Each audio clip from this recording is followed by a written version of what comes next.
Ce que la femme n'avait pas prévu, c'est qu'au moment où elle allait tuer son mari, elle a été soudainement interrompue par une dame qui demandait son chemin. En voyant son mari s'approcher avec gentillesse pour aider Mary, comprit qu'elle venait de perdre sa chance. Mais elle n'allait pas abandonner pour autant. Il lui suffisait de le tuer. Avant la fin de leur lune de miel, d'autres plans commencèrent alors à lui venir à l'esprit, comme frapper Jack avec une pierre lorsqu'il ne faisait pas attention.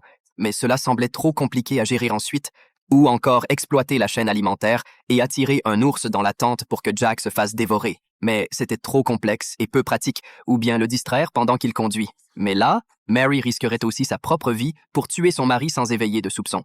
Il fallait que cela ressemble à un accident tout à fait banal. Très vite, une nouvelle occasion se présenta. Elle allait provoquer un accident sous les yeux de tous. Ainsi, personne ne pourrait la soupçonner par la suite, car cette fois, ils avaient réservé une activité de rafting. Mary monta donc sur le bateau avant son mari, pendant qu'il préparait ses affaires. Elle sortit discrètement un couteau caché à l'avance et commença à trancher la sangle du repose-pied à la place de son mari. Quand elle vit que la sangle était sur le point de céder, elle fit comme si de rien n'était et s'assit calmement à côté. Lorsque Jack monta à bord, ignorant tout et qu'il attacha ses pieds à la sangle, l'ombre de la mort planait déjà au-dessus de lui. À mesure que le bateau dérivait lentement, Mary était convaincue que lorsqu'ils atteindraient les rapides devant eux avec la force du courant, Jack risquait fortement d'être projeté à l'eau. Et en effet, les choses se déroulèrent comme Mary l'avait prévu.